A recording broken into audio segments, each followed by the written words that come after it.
वैकुंठनाथ चरणाम्बुज सक्त चित्तम लक्ष्मी प्रपन्नयतिवं शरणं प्रपद्ये। जयति जयति मां शारदे विनती हो स्वीकार, वीणा को झनकारती श्रीमानस भवन पधार। तन बल धन बल बाहुबल जब एक हूँ चले न काम। सभी लोग हाथ जोड़ करके उच्च स्वर से बोलेंगे, एक बार मुख से कहो जय श्री सीता, जय श्री राधे श्याम। अनंतानंत कोटि ब्रह्मांड नायक परम निष्काम आत्मराम नयनाभिराम विपति विराम सकल जन मनोभिराम लोक लोचनाभिराम कोटि मनोथाभिराम अनंग दाप मोचन ताप त्रय मोचन लीलाधारी मुरारी काली कमली वाले ब्रजनंदन माखन चित्चोर गोपाल गोवर्धन धारी सारंगधारी त्रिपुरारी मदन मोहन कुंज बिहारी के चरणों में कोटसा अभिवादन करते हुए भगवत कथा के अनन्य रसिया। देखिए भाई, किसी स्थान पर कथा होती है,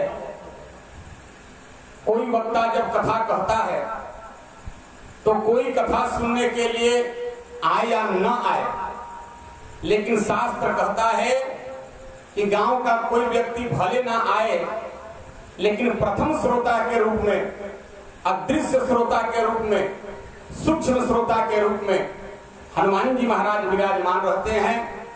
ऐसे भगवत कथा का अनन्य रसिया अनंत बलवंत स्वंत संत वेदांत विक्रम उद्धि कर्म प्रभंजन सूत्र मंगल मूर्ति संकट मोचन आंजनेय श्री हनुमान जी महाराज के चरणों में कोट से अभिवादन करते हुए मेरे बाद जिनके द्वारा कथा होगी, हमारे बड़े ही आत्मीय भाई भागवत प्रवक्ता श्री शशि रंजन जी महाराज, हार्दिक अभिनंदन। भगवान की पावन कथा सुनने के लिए आगत समस्त धर्मानुरागी महानुभाव एवं जिनके माध्यम से यह कथा आप लोगों के बीच पहुंच रही है, जिनका बहुत परिश्रम है।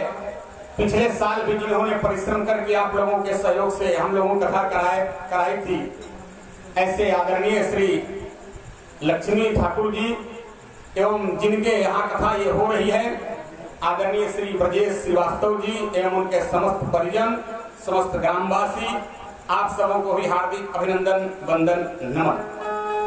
आइए, आप लोगों को परंपरा बताने की आवश्यकता नहीं है, हम कुछ कहें आप कुछ सुने। उसके पूर्व मन एवं वाणी की पवित्रता के लिए एक दो बार बड़े भाव प्रेम से आप सभी लोग भगवान के मंगलमय नाम का कीर्तन करेंगे ताली बजाते हुए। उसके पहले बहुत बढ़िया बात आप लोगों को बताते चलूं। देखिए, हमारे यहाँ 4 युग है, सतयुग, त्रेता, द्वापर और कलयुग। चारों युग में भवसागर पार होने के लिए गोस्वामी तुलसीदास जी शर्त लिखे। ध्यान से सुनिएगा। सतयुग के लोग भवसागर कैसे पार करते थे, माध्यम क्या था? तो बाबा मानस में लिखते हैं, कृत युग सब जो विज्ञानी करि हरि ध्यान तरहि भव प्राणी। कृत युग माने सतयुग। सतयुग के लोग भवसागर कैसे पार करते थे? तो सतयुग के लोग जोगी होते थे, विशेष ज्ञानी होते थे। वो लोग ध्यान करते थे और ध्यान करके परमात्मा के चरणों में समर्पित करके भवसागर पार हो जाते थे। लेकिन कलयुग में कोई ध्यान नहीं कर पाएगा। अच्छा मान लो भाई, तू अपना घरे आंख नाक कान बंद करके अब ध्यान करे बैठल, जैसे कहला ओम, तब तक मेहरारू आके पीछे ले चिल्लाए लागल सिलेंडर खत्म, अब बालू चबैब तो ध्यान होई हो आदमी के ना, ध्यान आदमी कर पाई। तो इस सतयुग में नियम रहे ध्यान करके परमात्मा के चरण में समर्पित करके लोग भवसागर पार कर जाते हैं।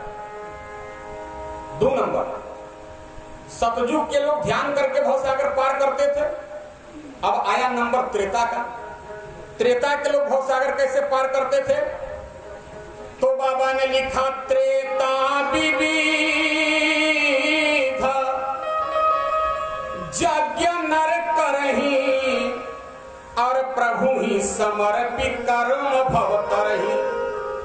ध्यान से सुनिएगा, त्रेता के लोग विविध प्रकार का यज्ञ करते थे और यज्ञ करके भगवान के चरणों में समर्पित करके भवसागर पार हो जाते थे।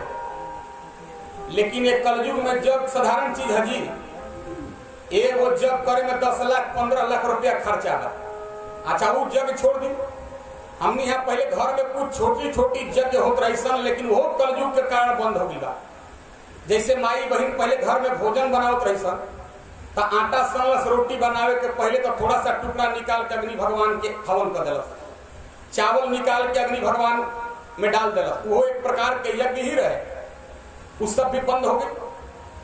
तब त्रेता के लोग यज्ञ करके भवसागर पार होते रहे, लेकिन कलयुग के लोग यज्ञ ना कर पाए। अब नंबर आई द्वापर के। द्वापर के लोग भवसागर कैसे पार करते रहे? तो बाबा ने लिखा द्वापर करी हरिपद पूजा अन्नर भवतरहि उपाय न दूजा। द्वापर के लोग पूजा करके भगवान के चरणों में समर्पित करके और भवसागर पार हो जाते थे। कलयुग में पूजा पाठ करे कोई के टाइम बाजी, कोई ले कहावो तनी 2 घंटा पूजा कर लो तो लोग कहे धंधा पानी ले कहां फुर्सत बाबा। तब पूजा भी कलयुग में बढ़िया से नहीं हो पाओ। तब तुलसी बाबा से भक्त लोग कहले कि बाबा तब कलयुग के लोग भवसागर ना तरी। बाबा कहले कि चारों युग में सबसे बढ़िया युग है कलयुग। कलयुग के लोग के ना ध्यान करे के जरूरत बा, ना यज्ञ करे के जरूरत बा, ना पूजा करे के जरूरत बा। तब भवसागर कैसे पार हो जाए? बाबा कहले सुनो, नहीं कलि कर्म न धर्म विवेक। कलयुग में ना धर्म होई ना बढ़िया कर्म होई, तब कैसे पार करबो? ना ध्यान होई, ना यज्ञ होई, ना पूजा होई। कहले नहीं कलि कर्म न धर्म विवेक राम नाम अवलंबन एक। कहले तरही न बिनु से मम स्वामी राम नमामि नमामि नमामि। कलयुग में भवसागर से तरे के बाद यानी वो पार जाए के बाद तब कलयुग में सूतत बैठत जागत जौना भी स्थिति में रही भगवान के नाम ली तो कलयुग के लोग भवसागर पार हो जाए। इतना छूट कौन युग में बाजी?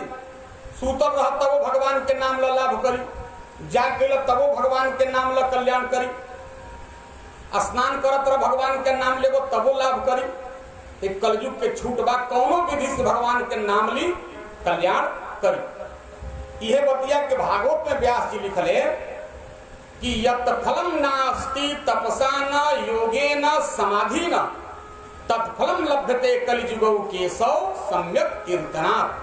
मतलब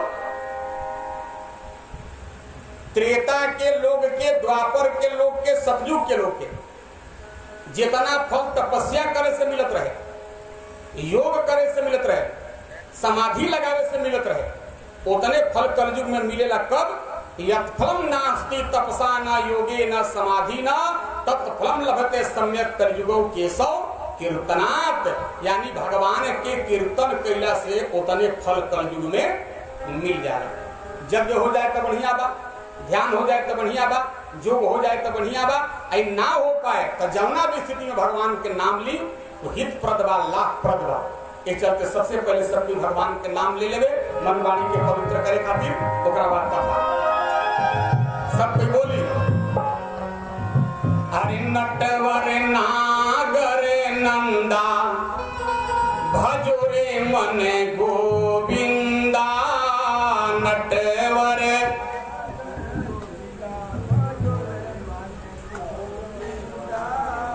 तनी और जोर से सब पे बोले, हमने के कोरोना थोड़े भइला, जोर लगा के अरे नटवर नागर नंदा भजो रे मन गोविंदा, नटवर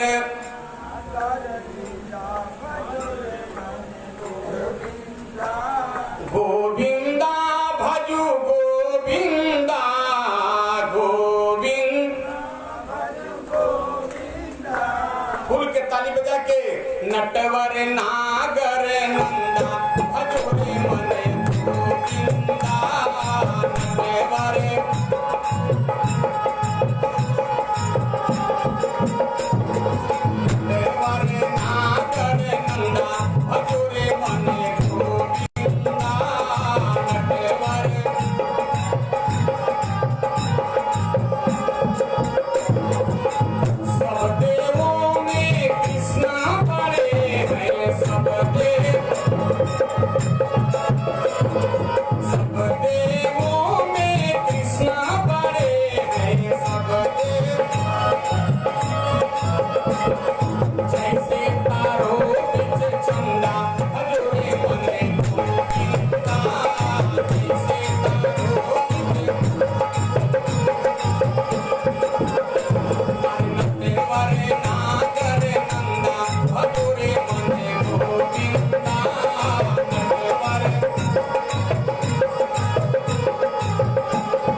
धर्मानुरागी सज्जनों, अब आप लोग शांति का योगदान दें। यह कार्यक्रम श्री कृष्ण जन्माष्टमी के पावन अवसर पर होने वाले भगवान कृष्ण के बरही में हम लोग उपस्थित हैं। वैसे तो हम रामायण के मुख्य रूप से वक्ता हैं, रामचरितमानस के, लेकिन एगो देहाती कहावत हो कि हंसुआ के बियाह में खुरपी के गीत ना होला का जी। तो ध्यान देंगे राम जी में और कृष्ण जी में कोनो अंतर ना हो। एगो संत लिखले कि राम कृष्ण दोनों एक हैं, राम जी और कृष्ण जी दोनों एक हैं, अंतर नहीं निमेष, दोनों जना में तनिको अंतर ना हो। एक के नयन गंभीर है, तनि राम जी गंभीर हमें मर्यादा पुरुषोत्तम है, एक के चपल विशेष, कृष्ण भगवान तनि चंचल हमें अंतर के तने का। ध्यान दें जा देवी देवता में कभी भी भेद बुद्धि ना रखे के चाहिए। और वह सब बढ़िया से जब शास्त्र के अवलोकन कर जा तो सब देवी देवता एक ही हमें। अच्छा बोला भाई, जौन हनुमान जी हमें तौन शंकर जी हमें कि ना हो। दोहाली रामायण में लिखा बा जे ही शरीर रति राम सो आदर ही सुजान, अरुद्र देह तजनेह बस शंकर भे हनुमान। राम जी के सेवा करे खातिर शंकर जी हनुमान बन गए। अब हमने के अंतर करे जा कि हम हनुमान जी के भक्त हैं, शंकर जी के भक्त दोष लागे। जौन राम जी हमें तौन कृष्ण जी हमें उहे विष्णु भगवान है। 2 नंबर बात ध्यान दी, जौने कृष्ण भगवान हमें तौने गणेश जी हमें। अब एक कथा लंबा बा, अभी 3-4 दिन होके बाद सुना दे। कृष्ण जी गणेश जी बनले आ गणेश जी कृष्ण जी हम तनम ऐसा कथा बा कि सब देवी देवता के हैं। जवन पार्वती जी है उहे दुर्गा जी है, उहे लक्ष्मी जी है, उहे सरस्वती जी है, उहे काली जी है। देख चलते हमने के भेद बुद्धि ना रखे के चाहिए। नहीं तो आजकल ए बाबा हम शिव चर्चा वाला हैं, हम राम जी के कथा में जाई। हमारा गांव के बात नहीं कर, देश भर में ऐसा सुने में होता है, लेकिन शिव जी में, हनुमान जी में, राम जी में कोनो अंतर ना। अब देखिए राम जी या कृष्ण जी कैसे एक हमें जा 2-3 गो प्रमाण। राम जी के 3 गो माई, कौशल्या के कई सुमित्रा, आ कृष्ण भगवान के 3 गो माई, जसोदा रोहिणी आ देवकी। राम जी के 2 अक्षर के नाम बा, तो कृष्णो जी के उतने नाम बा। अब कहम कि कृष्ण तो 3 अक्षर हो गई, राम जी 2 अक्षर बना। तो व्याकरण के दृष्टि से राम लिखम तो र अ म 3 अक्षर हो गई। आ कृष्ण लिखी ओहू में 3 अक्षर व्याकरण हो गई।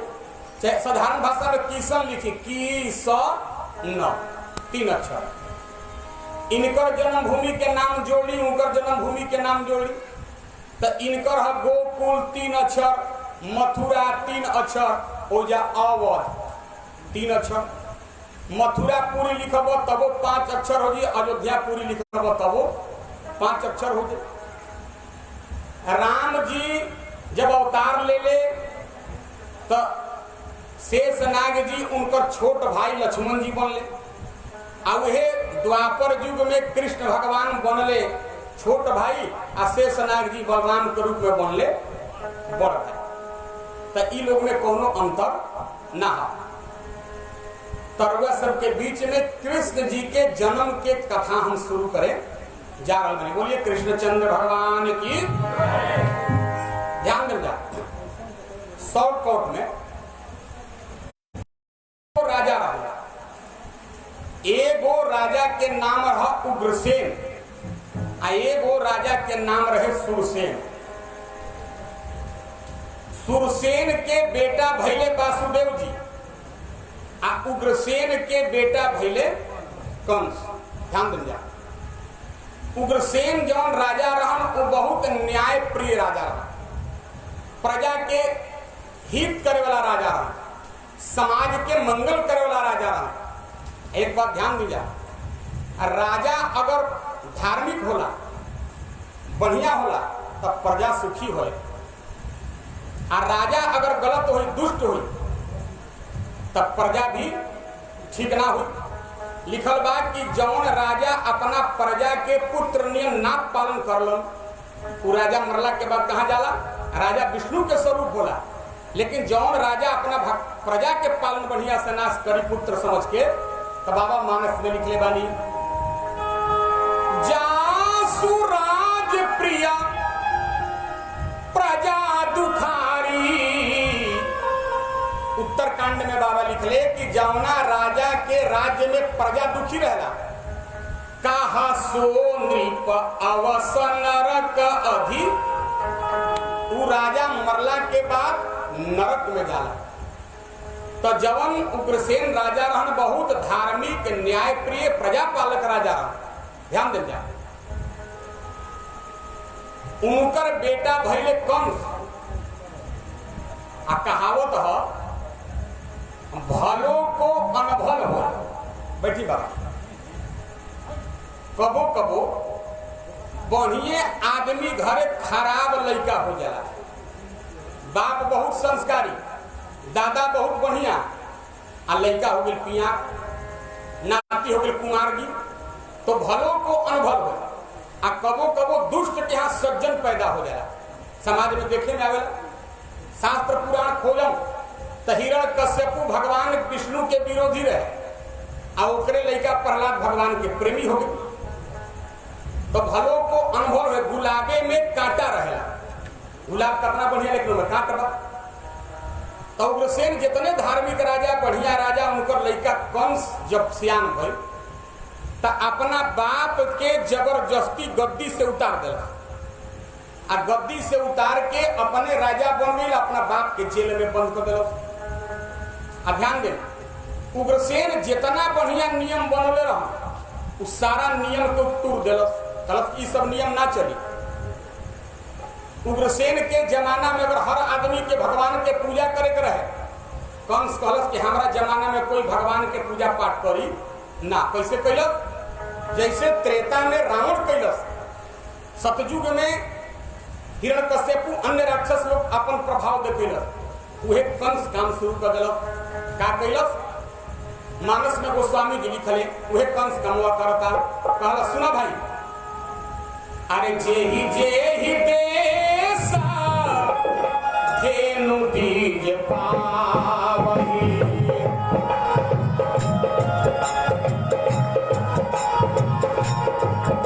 अरे नगर गाँव पूरा आग लगावही।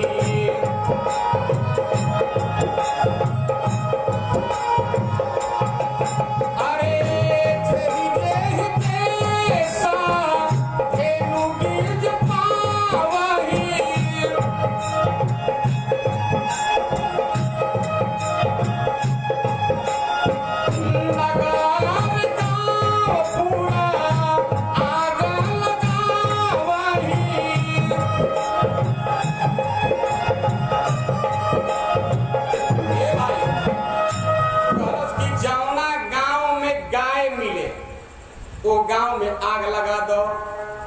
आ दूसरा का ओकर दुश्मनी रहे कौन सा? रावण के, हमनी के पंडित जी लोग से। ई पंडित जी लोग के जहां गांव देखो आग लगा दो। एक बार हम कथा कह रहे डाल्टेनगंज, एक जना पूछले बाबा ई कौन के रावण के पंडित जी से गाय से काहे दुश्मनी रहे? हम कहनी गाय से ये चलते दुश्मनी रहे कि अगर धरती पर गाय रही तो सब देवी देवता के मंदिर बंदो कर देवो, तबो देवता लोग के भोजन मिल जाये। काहे? तो लिखल बा कि गाय के शरीर में रोम रोम में 33 करोड़ देवी देवता के वास होला। मंदिर बंद हो गई, शंकर जी के कोनो बात नहीं था। आजकल कोरोना में सब देश के मंदिर बंद बा, भोग भले लागे चाहे ना लागे, लेकिन अगर गाय के रक्षा हो रहा बा, गाय के संवर्धन हो रहा बा, गाय के भोजन दिया जा रहा बा, तो देवी देवता लोग के भोजन मिल रहा है। आ 2 नंबर पंडित जी कथावाचक से काहे विरोध रहे? देखो भाई, बहुत सरल भाषा में समझा देते हैं। पढ़ल लिखल नौजवान सबको बैठल बा। हमनी के आजकल हवा खराब हो गई बा, हवा प्रदूषित हो गई बा। आज के जो समय चल रहा बा, वैज्ञानिक कहत रहसन कि हवा में कोरोना विषाणु घूमता। तो हमनी के शरीर में कोरोना ना जाए खातिर क्या करो? मुंह पर मास्क लगा लो। लगाओ तो लोग जी, काहे कि दूषित हवा, गंदा हवा मत जाए। कहे का मतलब बा हम लोगों का हवा प्रदूषित हो गया, वायु प्रदूषित हो गया, तो हम लोगों ने यंत्र बना लिया, मास्क बना लिया कि हवा दूषित मत जाए। 2 नंबर, हमनी के पानी पोल्यूटेड हो गई बा, प्रदूषित हो गई बा, तब पानी हमनी के शुद्ध मिले खातिर क्या करतन जा?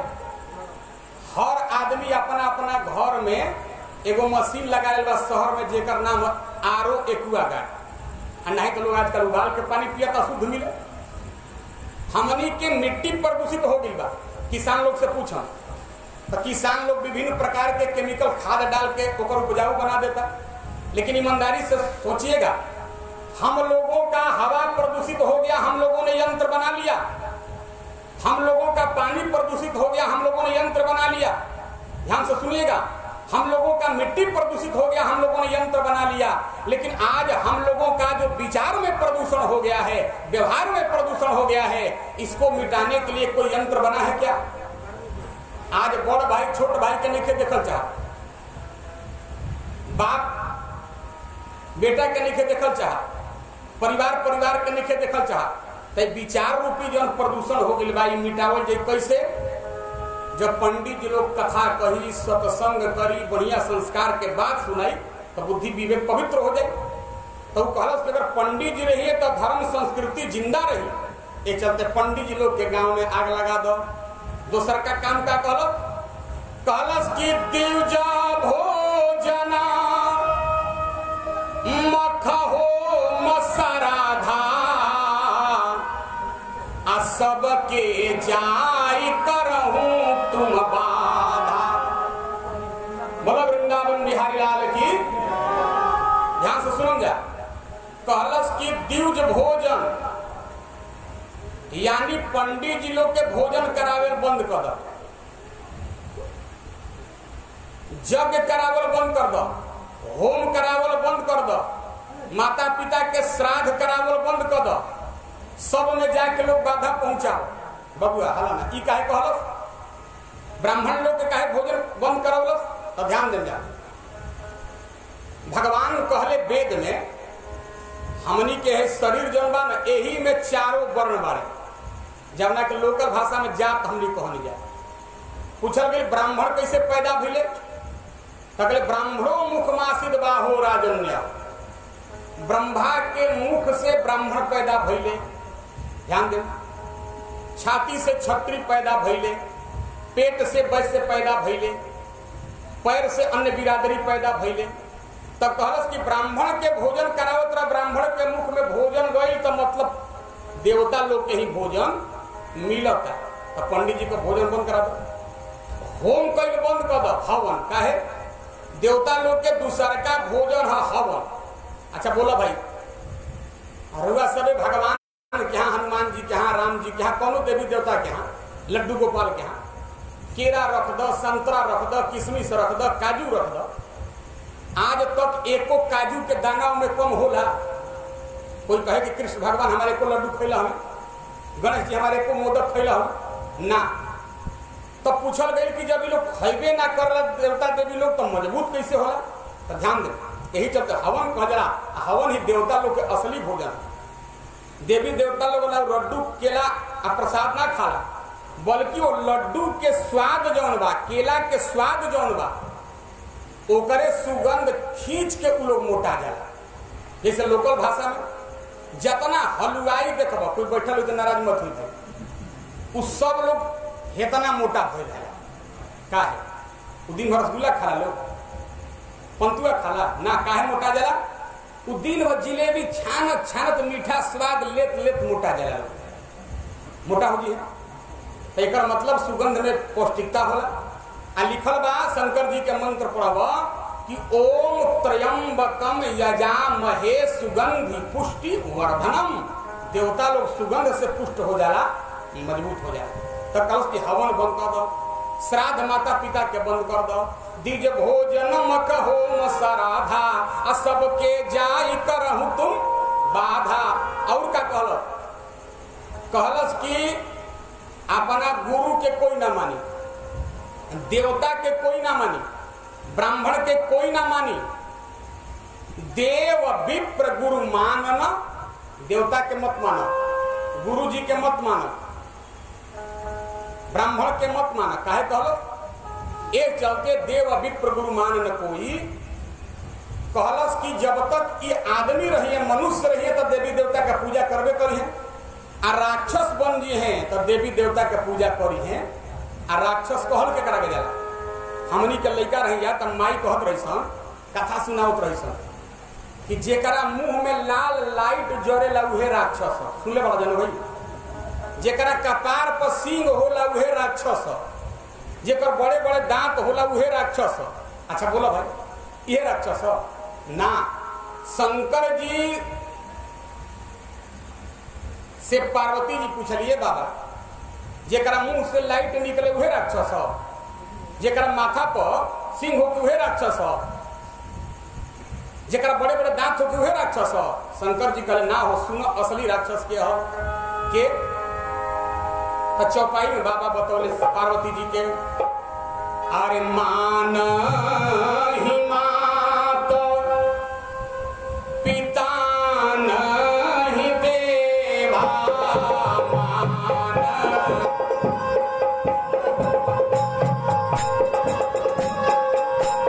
अरे साधु न सनातन पावहि सेवा।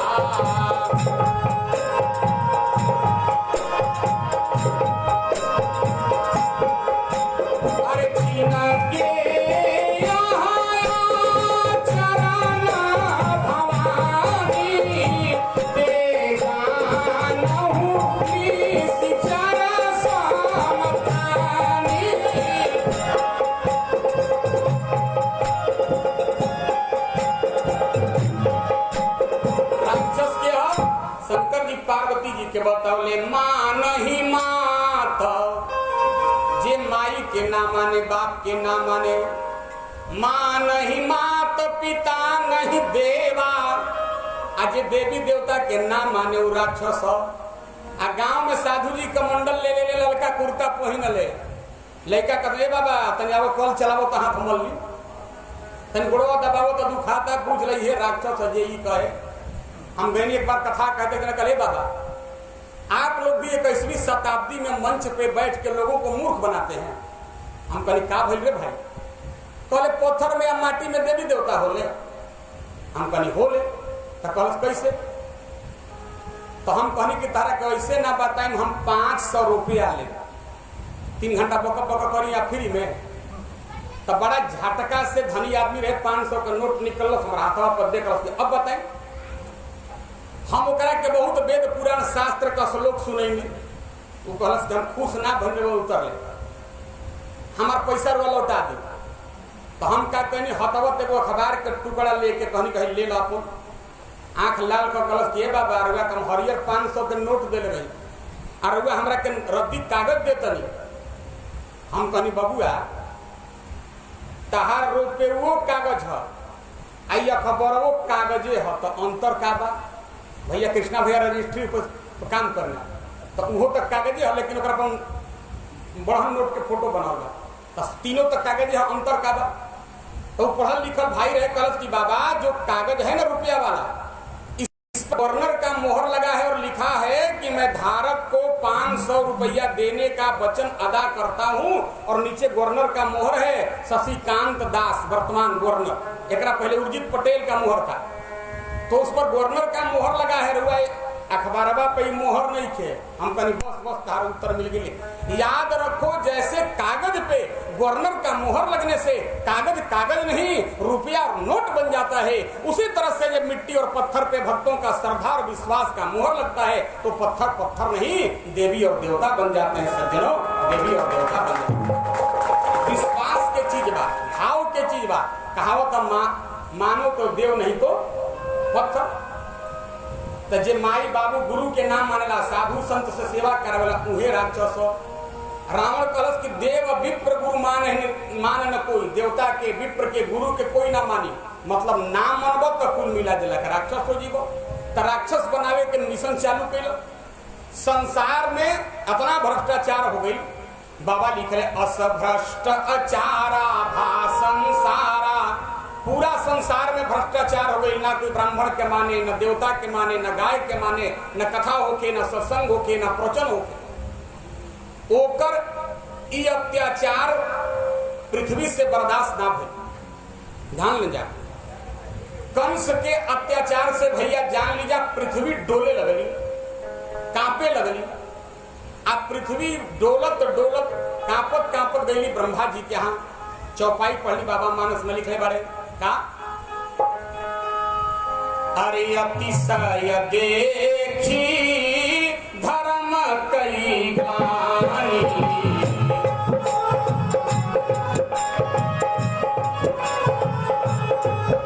अरे परम सहित धराय कुलानि,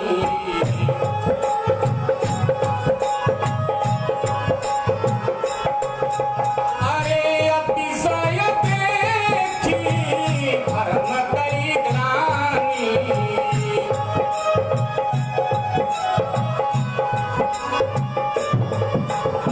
हे परम सहित धराय कुलानि।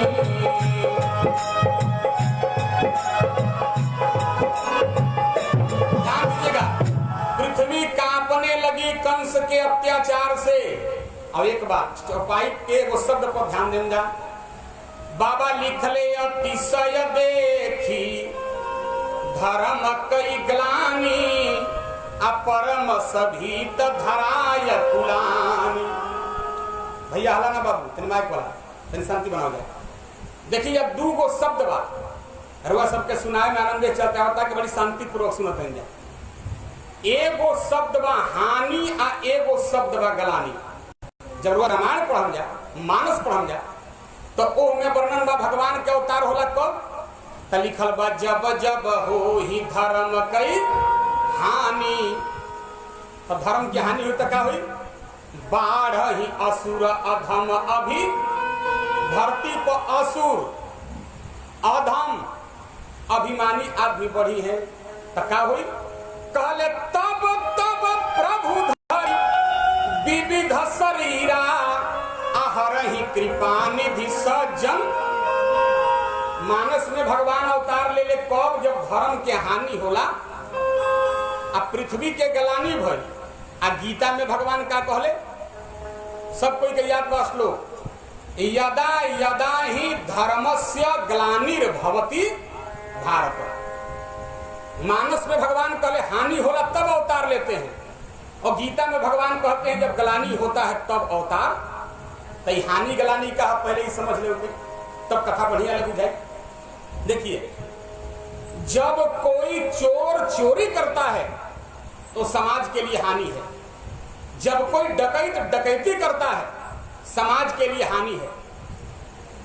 जब कोई राहजनी करता है तो समाज के लिए हानि है। लेकिन गलानी क्या है, गलानी ये है कि जिस महात्मा को, अगर कोई बैठा होगा उनका अनुयायी तो बुरा नहीं मानेगा, जिस महात्मा को संत को हम लोग वर्षों से अगरबत्ती दिखाए, दीपक दिखाए, उनके आगे स्तुति किए, उपवास उनके लिए रखे, और बाद में चलता है कि इतने बड़े महात्मा जिनको हम वर्षों से अगरबत्ती दिखा रहे हैं, दीपक दिखा रहे हैं, स्तुति जिनकी कर रहे हैं, और जब किसी लड़की के साथ वो बलात्कार स्कैंडल में, रेप स्कैंडल में पाए जाते हैं, उस समय भगवान को हानि नहीं होती है, उस समय भगवान को ग्लानि होती है सज्जनों। और उस स्थिति में भगवान का अवतार होता है। 2 नंबर, भरी सभा में द्रौपदी जैसी कोई अबला चित्कार कर रही हो, पुकार कर रही हो, और भीष्म पितामह जैसा महात्मा जो अकेले सारे पांडवों और कौरवों को जीतने की क्षमता रखता था, वो मौन होकर जब बैठा रहता है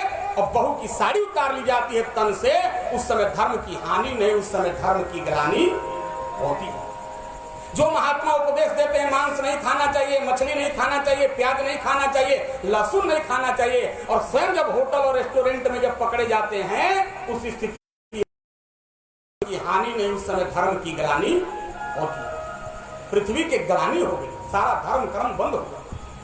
ब्रह्मा जी भी जाके कहली त्राहि माम पाहि माम रक्ष माम, प्रभु एक कंस के अत्याचार से हमारा रक्षा कर। पृथ्वी कहली कि हम अपना छाती पर अंडज, पिंडज, नदी, पहाड़, समुद्र, मकान, दुकान, सारा जीव के भार ढो सकत नहीं। लेकिन पृथ्वी कहली कि हमारा छाती पर जब कोई पापी बैठ जाला तो पापी के भार हम ढो सकीना ना। एक घड़ी कंस रूपी पापी हमारा छाती पर बैठल बा, ओकरा अत्याचार से पीड़ित हो गई बने। एक बात ध्यान दीजिए, लिखल बा भागवत जी में कि एगो तरजुई ले ला भाई, आ तरजुई के एगो पलरा पर नदी, समुद्र, पहाड़, मकान, दुकान सब रख दो, आ एगो पे एगो नामी पापी के बैठा दो, तो जवना पर पृथ्वी के जवना तराजू पर, पलरा पर नदी, समुद्र, पहाड़, मकान, दुकान बा, वो हो जाई हल्का, आ जवना पे एगो पापी बैठल बा वो हो जाई भारी। यानी एगो पापी में इतना गरुता हो। एक प्रमाण मानस से दे दे। जब दशरथ जी मर गए तब वशिष्ठ जी भरत जी के समझौले, भरत अब रोए गावे के टाइम नहीं के। कल सुनहु भरत भावी प्रबल, बिलखी कहे मुनिनाथ, हानि लाभ जीवन मरण, जस अपजस विधि। हे भरत अब रोए गावे के टाइम नहीं के। 6 गो चीज अपना हाथ में आदमी के ना होला, कितनो परिश्रम करे। अरे वह बिजनेस करिए, सोची कि फायदे होगी, कौन जरूरी नहीं कि ब्रह्मा के हाथ में। हानि लाभ जीवन, करोड़ों रुपया लगा दो, सोचबो कि हम बच जाए, तेरा कोनो गारंटी नहीं के। आ मरण हम मरी नहीं सोच के रुआ बैठी, इरुआ रोक ना सकिना। जातस से ही मृत्यु ध्रुवम, हानि लाभ जीवन मरण, जस अपजस विधि। विधि माने ब्रह्मा जी के हाथ में 6 गो चीज बा। हे भाई बेटा भरत, जो तुम्हारे पिता की मृत्यु होने वाली थी वो तो हो गई, उसको कोई टाल नहीं सकता। अब अयोध्या के गद्दी खाली बा, बैठ जा। भरत जी कहे गुरुदेव, अगर रउआ हमरा के गद्दी पर बैठाई तो पृथ्वी पाताल में चल जी, हम गद्दी पर बैठम। तो वशिष्ठ जी कहले, भरत किससे बात कर रहा मालूम है? तू इतना भारी हो गई बड़ा, वजनी हो गई बड़ा कि तारा बैठे से पृथ्वी रसातल पाताल में चल गई है। कहले हाँ बाबा। कहले का है? कहले मोही राज हठी दई हूं जबही, तो रसा रसा तल जई हही तबही। ई पृथ्वी पाताल में चल हम गद्दी पर बैठो तो कहले काहे तू इतना वजनदार हो गई बड़ा? कहले ना गुरुजी, पृथ्वी कोनो वजनी व्यक्ति के बैठे से पाताल में ना जाली। पृथ्वी के छाती पर जब कोई पापी बैठ जाला तब पृथ्वी पाताल में चल जाली। तो कहे मतलब पापी में इतना वजन होला। पृथ्वी कही प्रभु हमरा के बचाएं। तब ब्रह्मा जी कहले भाई सुन, तू जेकर दासी हो, हम उनकरे दास ही नौकर ही। इस समय कंस के अत्याचार से केवल भगवान लक्ष्मी नारायण ही बचा सकते रहे धरती के। तो कहली कि लक्ष्मी नारायण भगवान कहां मिली है? सब देवी देवता लोग के बुलावल गई, सारा देवी देवता लोग आ गई, आ सब लोग यह कहता कि भगवान कहां मिली है। एगो देवता कहले कि भगवान मिली है बैकुंठ में। अब बैकुंठ मन रुआ सब जानते हैं का होला स्वर्ग, ये लोग समझला। लेकिन ना, लोकल भाषा में हमनी के जब कोनो काम ना करे के मन करत का कर बे यार, बे मने बिना, आ कुंठ मने कुंठा, तनाव, झगड़ा, द्वेष, ईर्ष्या जहां ना होके जाना जगह पर वो करे के कहल जाला। प्रमाण ले ली। एक बार भगवान के यहाँ से वो जहाज आई धरती पर, तो जहाज के पायलट कहलस कि भाई जेकरा जेकरा स्वर्ग चले के बाद, बैकुंठ चले के बाद, सब कोई बैठ जा, हम भगवान के यहाँ ले चल। तो जितना गांव के बढ़िया आदमी सुनलन कि जहाज आई बा बैकुंठ ले जाए खातिर, तो लोग सोचल कि भगवान के यहाँ जाए बताओ सही चल जाए, तेरे सिल्ली के कुर्ता धोती तू झाड़ ले के। ये लोग अपना अपना घरे गई, कुर्ता धोती पहने, सेंट मारे। अब तब तक गांव के जितना बदमाश रंग छाटल वो पहले ही आके बैठ गए। ये लोग कुर्ता धोती चश्मा लगा के जब पहुंचल तब विमान के पायलट कलश जहाज के, क्षमा कीजिएगा अब आप लोग स्वर्ग नहीं जा सकते हैं। काहे? पायलट कलश की जगह नहीं के सब आके हिट सीटर लंपट गुंडा बैठ मिले। तो जितना भद्र आदमी रहना अच्छा आदमी कल चिंता मत करबो, ये लोग के ले जा, ई लोग के ले जेबो तो धरती स्वर्ग के जरूर। जहाँ तनाव ना हो,